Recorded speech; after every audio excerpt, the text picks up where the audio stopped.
Hello, everyone. All right, let's take a little time to talk about a few of the most important or critical novelists.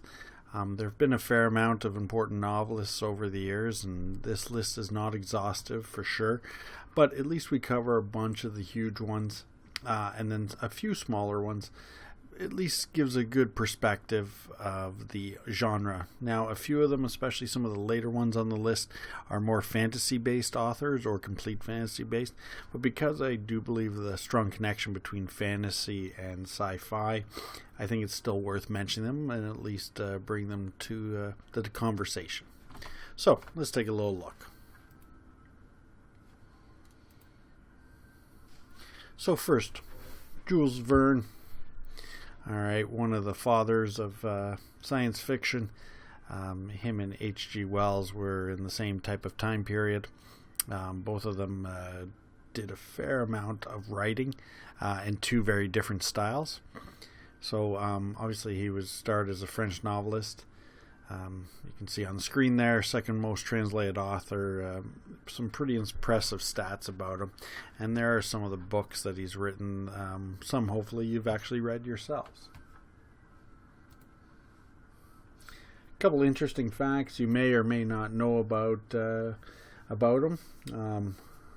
One of the fun ones was he actually tried to go on a sailing trip as a young man at about 12 years old on a ship doing long tours, and his father stopped him. So that was actually pretty interesting because it gave him the chance to get back to focusing on writing, as well as his whole adventure, or his desire to adventure, was there even at a very young age.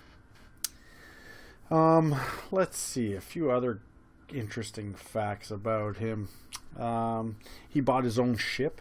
He loved to travel, and he would travel across long distances with his own ship. Obviously, that was after a point where he generated some wealth and success for himself as a writer. Many people credit him to many scientific discoveries, let me correct that. Give him credit for predicting them would be a better statement. For example, the person who first did the powered submarine references his creativity behind it to Verne's work. The glass skyscrapers is another one. He also made people's opinion predicted the calculator, as well as worldwide communication network and high-speed trains. So he's done he was pretty influential in his thinking, as well as his approach to deliver interesting topics. Weird fact: in 1886, Gaston, his favorite nephew, tried to kill him. And they say his nephew was suffering from a mental illness, but just thought that was kind of a weird fact, one that I doubt many of us knew. So that's a little bit about Mr. Verne, and now we're going to jump to the other big name, H.G. Wells.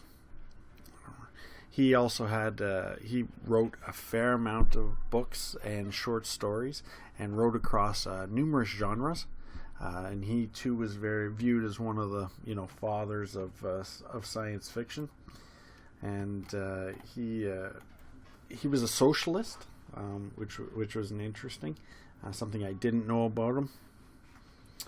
One of the other interesting is that when he back in 1938 he broadcast War of the Worlds, claiming that aliens had arrived in New Jersey and caused a massive panic because he did as a news bulletin.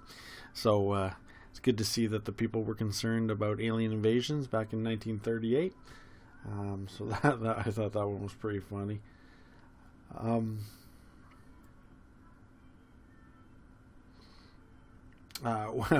If you were hoping he was a stand-up guy, he got married and had numerous affairs and created a fair amount of children out of wedlock. So I don't know if he was the most stand-up gentleman on that aspect. I thought that was a bit something a lot of us wouldn't know about him. The other thing, he wrote a book called The Outline of History, which actually is one of the highest selling books of all time, with over 2 million copies sold.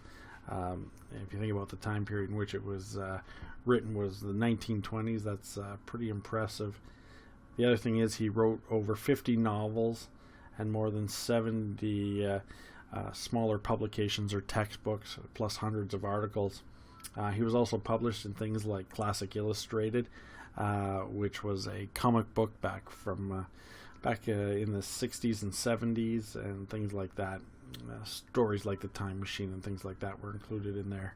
And he wrote The Time Machine back when he was 29 years old, to give you a rough time.